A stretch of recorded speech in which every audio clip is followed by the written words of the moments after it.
Hi everyone, welcome back to a online solution. कैसे आप हैं? तो उम्मीद करते हैं कि आप लोग बहुत बेहतर होंगे। तो आज हम लोग करेंगे इस वीडियो में बिहार बोर्ड का संस्कृत का जो क्लास 10th में चैप्टर नंबर 6 है उसके बारे में पढ़ने वाले हैं। और हम आपको इस वीडियो में इसका जितना सारा ऑब्जेक्टिव और सब्जेक्टिव है वो मैं आपको बताने वाला हूँ। तो पूरे केयरफुली तरीके से वीडियो को देखिएगा ताकि आपका ऑब्जेक्टिव क्लियर हो जाए और इसका जो सब्जेक्टिव क्वेश्चन जो पूछा जाता है एग्जाम में वो भी क्लियर हो जाए। ठीक है ना? तो चलिए शुरू करते हैं। पहली बार आप लोग आ रहे हैं तो वीडियो अच्छी लगेगी तो चैनल को सब्सक्राइब कर लीजिएगा और वीडियो को लाइक वाइक जरूर कीजिएगा। और अगर आप लोग टेलीग्राम, इंस्टाग्राम, फेसबुक जो भी अगर यूज करते हो तो डिस्क्रिप्शन में लिंक दिया है, उससे मुझे फॉलो कर लीजिएगा। ठीक है? सबसे पहला सवाल यहाँ पे है, संस्कार कितने प्रकार के होते हैं? चैप्टर का नाम है भारतीय संस्कार, यानी कि भारत का संस्कार के बारे में बोला गया। संस्कार कितने प्रकार के होते हैं? तो याद कीजिएगा, संस्कार जो है 16 प्रकार के होते हैं। ठीक है ना? कितने प्रकार के होते हैं? संस्कार 16 प्रकार के होते हैं। आगे, संस्कार को कितने भागों में बांटा गया है? ठीक है ना? संस्कार को कितने भागों में बांटा गया? तो संस्कार को 6 भागों में बांटा गया। Okay, option number C. Next है, जन्म पूर्व संस्कार कितने होते हैं? यानी कि जन्म से पहले जन्म पूर्व संस्कार जो है 3 होते हैं। ठीक है ना? Option number B. आगे, शैशव संस्कार कितने होते हैं? शैशव मतलब बचपन बोलते हैं उसको, बच्चा, जिस टाइम बच्चा का टाइम रहता है। तो बच्चा संस्कार मतलब जब जब आदमी मनुष्य जब बचपन में होता है ना, उसको बोलते हैं शैशव। शैशव संस्कार कितने होते हैं? कितने होते हैं? ठीक है ना? कितने होते हैं? तो शैशव संस्कार जो है 6 होते हैं। ठीक है ना? शैशव संस्कार 6 होते हैं। शिक्षा संस्कार कितने होते हैं? शिक्षा संस्कार जो है 5 होते हैं। तो ये कुछ संस्कार का टैप्स था जो कि बहुत काफी इंपॉर्टेंट है, आप ध्यान में रखिएगा।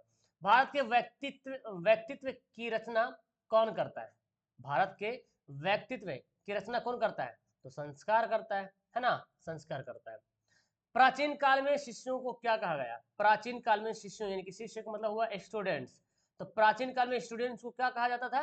ब्रह्मचारी। ठीक है ना? क्या कहते थे? ब्रह्मचारी कहा जाता है। Option number B. प्राचीन काल में ब्रह्मचारी कहाँ पढ़ते थे? गुरु के घर में या विद्यालय में? तो विद्यालय नहीं भाई, तो उस टाइम तो विद्यालय था नहीं, गुरु के घर में, है ना? जो भी गुरु होते थे अपने घरों में बुला के ब्रह्मचारी मतलब अपने शिष्यों को बुला बुला के पढ़ाते, जो भी आते थे मतलब पढ़ाते थे उसको गुरु के घर में। गुरु के घर में शिष्य किसका पालन करते हुए अध्ययन शुरू करते थे? गुरु के घर में शिष्य, जिसको ब्रह्मचारी बोला गया, किसका पालन करते हुए अध्ययन करते थे? तो शिक्षा नियम का। शिक्षा नियम को क्या करते थे? पालन करते थे, उसको फॉलो करते थे। मनुष्य का गुण दोष किससे निर्धारित होता है? कोई भी मनुष्य में क्या गुण है, क्या दोष है, ये निर्धारित किससे होता है? किससे जांच परख होता है? तो उसमें संस्कार से पता चलता है कि ये कितने अच्छे हैं, कितने बुरे हैं। ठीक है ना? ऑप्शन है। शिष्य का प्रथम क्षौर क्रम कहाँ होता है? शिष्य का प्रथम क्षौर क्रम कहाँ होता है? तो ये होता है गुरु के घर में। ओके, ऑप्शन नंबर इसका बी हो जाएगा सही आंसर। चलिए आगे बढ़ते हैं। शिक्षा समाप्त हो जाने पर शिष्य को कहाँ भेजते थे? शिक्षा जब समाप्त हो जाता था तो शिष्य जो है, यानी कि जो ब्रह्मचारी जो चेला लोग रहते थे, उनको कहाँ भेजते थे? गांव में, वन में या अपने घर में? तो अपने घर में भेजते थे। ठीक है ना? शिक्षा समाप्त हो जाने पर शिष्य को कहाँ भेजते थे? अपने घर में भेजते थे। ठीक है ना? 12 का सी। भारतीय संस्कृति का परिचय किससे होता है? भारतीय संस्कृति का परिचय किससे होता है? तो संस्कार से होता है। किससे होता है? संस्कार से होता है। बहुत ही इंपॉर्टेंट सवाल, ध्यान से रखेंगे एंड सवाल पूछा भी गया, यही सब सवाल पूछता है एग्जाम में। चरित्र का निर्माण किससे होता है? ये तो नॉर्मल सा कॉमन सा क्वेश्चन है। कोई किसी भी व्यक्ति का चरित्र अगर देखना है, कैरेक्टर देखना है, तो उसके संस्कार को देखना पड़ेगा, है ना? उसका संस्कार क्या, संस्कार से ही चरित्र का निर्माण होता है।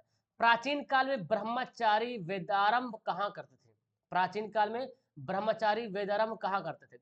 गांव की पाठशाला में, तपोवन में, गुरु के घर में। तो क्या हो जाएगा? गुरु के घर में। गुरु के घर में ही वेदारंभ करते, मतलब वेद की पढ़ाई शुरू करते थे।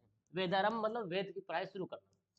विवाह संस्कार के अंतर्गत अंतर्गत क्या नहीं आता है?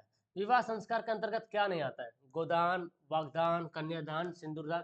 तो ये गोदान नहीं आता, बाकी ये तीनों आता है। ठीक है ना? Option number A. अंत्येष्टि संस्कार कब होता है? अंत्येष्टि के मतलब हुआ मरने के बाद जो संस्कार होता है ना? क्रियाक्रम होता है, उसको बोलते हैं अंत्येष्टि। तो मौत के बाद ये संस्कार कब होता है? मौत के बाद होता है। सीमांतोनियन संस्कार किस प्रकार का संस्कार है? ठीक है ना? सीमांतोनियन संस्कार किस प्रकार का संस्कार है? तो ये है जन्म के पूर्व का संस्कार। ठीक है ना? जन्म के पूर्व का संस्कार। अक्षर आरंभ कैसा संस्कार है? जब अक्षर बच्चा लिखने शुरू करता है तो जाहिर सी बात, वो तो अक्षर मतलब क्या समझ रहे हैं? पढ़ना लिखना शुरू कर देगा तो ये शिक्षा संस्कार हो जाएगा। ठीक है। विवाह संस्कार पूर्ण करते ही मनुष्य कहाँ प्रवेश करता है? जब किसी मनुष्य का विवाह हो जाता है, शादी हो जाती है, तो वो मनुष्य जो है अब गृहस्थ जीवन में प्रवेश करता है ना, गृहस्थ जीवन में। ठीक है, ऑप्शन नंबर बी। विवाह एक संस्कार होता है। विवाह जो एक संस्कार है, बहुत ही पवित्र संस्कार है ना, बहुत ही साफ सुथरा पाक संस्कार है, बहुत अच्छा संस्कार है। ठीक है ना, ऑप्शन हो जाएगा ए। नेक्स्ट पढ़ते हैं, गोदान किस संस्कार का मुख्य कर्म है? गोदान जो है किस संस्कार का मुख्य कर्म है? तो ये क्या है? ठीक है ना, किसान संस्कार का। आगे बढ़ते हैं, कन्यादान किस संस्कार का में होता है? कन्यादान, तो कन्यादान किस में होता है? विवाह में होगा, है ना, विवाह संस्कार में। ऑप्शन क्या हो जाएगा? सी हो जाएगा। जात कर्म किस संस्कार में होता है? जात कर्म किस संस्कार में होता है? ये शैशव संस्कार में होता है। ठीक है ना, शैशव संस्कार में। आगे, नामकरण किस संस्कार में होता है? नामकरण मतलब बच्चों का जो नामकरण होता है, तो जाहिर सी बात शैशव संस्कार में होगा। यानी कि बच्चा जब छोटा बच्चा का, जब कोई बच्चा शैशव अवस्था में रहता है, मतलब छोटे अवस्था में रहता है, छोटे बहुत कम एज का रहता है, ठीक है ना, तो उसको बोलते हैं शैशव अवस्था।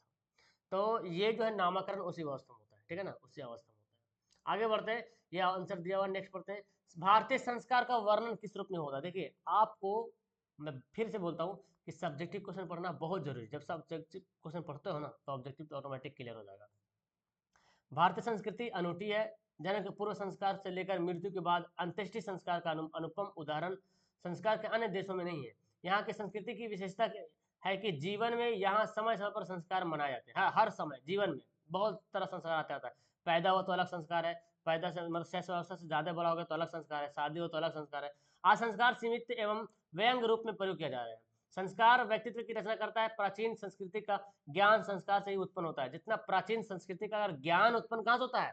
संस्कार से होता है जी। ठीक है ना, ये भी सवाल बन सकता है कि प्राचीन संस्कृति का ज्ञान कहाँ से उत्पन्न होता है? तो संस्कार से उत्पन्न होता है।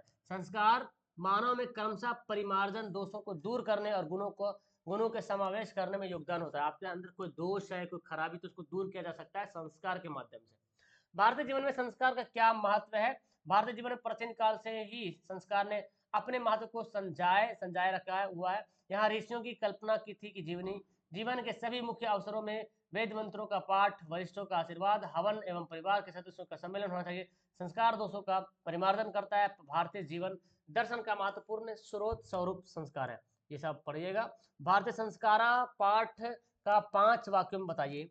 भारतीय जीवन दर्शन में चौल, कर्म, मुंडन, उपनयन, विवाह आदि संस्कारों की प्रसिद्धि है। छात्रगण संस्कार का अर्थ है उनके महत्व और तथा उनके महत्व को जान सके, इसलिए इस स्वतंत्र पाठ को रखा गया है, जिससे उन्हें भारतीय संस्कृति के एक महत्वपूर्ण पक्ष का व्यवस्थित परिचय मिल सके। मतलब स्टूडेंट की किताबें आखिर ये क्यों दिया गया, किताबों में क्यों दिया, ताकि बच्चे समझे संस्कार के बारे में, क्योंकि बच्चे से तो संस्कार बनता है ना, शैशव अवस्था से तो संस्कार बढ़ता है, और बच्चे ही तो बड़े होते हैं ना, तो बच्चे से संस्कार जानेंगे तो उनका संस्कार सही रहेगा, उनका चरित्र सही रहेगा, चरित्र का निर्माण सही होगा। भारतीय संस्कार पाठ के आधार पर ऋषियों की कल्पना क्या था? ऋषियों की कल्पना थी कि जीवन के प्राय सभी मुख्य अवसरों पर वेद मंत्रों का पाठ हो, बड़े लोगों का आशीर्वाद, हवन, परिवार के सदस्यों के सम्मेलन होना चाहिए। ऐसा करने से संस्कार का पालन होता है। देखते ना, कोई बड़ा आदमी आया तो पैर छू लिया, टीचर है तो पैर छू लिया, बहुत ऐसा होता है ना, उसको सलाम कर लिया, उसको इज्जत दिया, उसको रिस्पेक्ट किया, है ना। तो अगर बड़े लोग बड़े बैठे हैं तो उसके बगल में नहीं बैठेंगे, वो संस्कार है ना। बड़े का अगर मैं छोटा बच्चा कोई बैठा हुआ है, छोटा कोई बैठा हुआ है तो बड़ा आ गया, छोटा को वहाँ पे उठ जाना चाहिए ताकि बड़ा बैठे वहाँ पे, वो संस्कार है। तो ये सब जो है, इससे क्या होता है, संस्कार का पालन करने से एक मतलब अच्छा उसका चरित्र का निर्माण होता है, माना जाता है। संस्कार कितने प्रकार के होते हैं? देखिए संस्कार 16 प्रकार के होते हैं। अब जब आप पढ़िएगा सवाल को तो ऑटोमेटिक याद हो जाएगा ऑब्जेक्टिव। इन 16 संस्कारों को मुख्य 5 प्रकारों में बांटा गया है। 3 जन्म से पूर्व संस्कार, 6 शैशव संस्कार, 5 शिक्षा संबंधी संस्कार, 1 विवाह के संबंधित गृहस्थ संस्कार तथा 1 मृत्यु के बाद के अंत्येष्टि संस्कार। कितना हो गया? जन्म से पूर्व के संस्कार, ठीक है ना, शैशव संस्कार 6 प्रकार का, तो जन्म से पूर्व का 3 संस्कार। देखिए शैशव संस्कार 6 प्रकार का, शिक्षा संबंधी संस्कार 5 प्रकार का, एक विवाह संस्कार हो गया जिसको बोलते हैं गृहस्थ संस्कार, और एक मृत्यु के बाद अंत्येष्टि संस्कार। तो हो गया 6 3 9 9 5 14, 15 16 हो गया, कुल मिलाकर 16 संस्कार है। ठीक है, अब बाकी आप सभी सवाल को पढ़िए ध्यान से। शिक्षा संस्कार का वर्णन करना है, शिक्षा के बारे में बताना है इसके संस्कार के बारे में। फिर विवाह संस्कार क्या होता है, विवाह संस्कार के बारे में पढ़िए ध्यान से, इसके बारे में बताइए। देखिए जब तक आप इसको पढ़ेंगे नहीं तो ऑब्जेक्टिव आपको क्लियर नहीं होगा, और जब आप इसको एक बार पढ़ लीजिएगा ना तो ऑब्जेक्टिव तो भाई साहब गर्दा उड़ा दोगे तुम लोग। भारतीय संस्कारा पाठ में लेखक का क्या संदेश है, क्या बताता है लेखक, इसके बारे में पढ़ लेंगे। भारतीय संस्कारा पाठ में लेखक का क्या विचार है, इसके बारे में आप पढ़ेंगे, स्क्रीनशॉट ले लीजिए। भारतीय संस्कारा पाठ में लेखक क्या शिक्षा देना चाहता है, क्या बताना चाहता है लेखक, है ना, इसको भी आप ध्यान से देखें। तो यहाँ पे चैप्टर हमारा हो गया क्लोज। आपने अगर पूरी वीडियो देखी है तो नीचे कमेंट करके बताइए कि कैसी लगी आपको video. Okay that's all, thank you everyone, bye.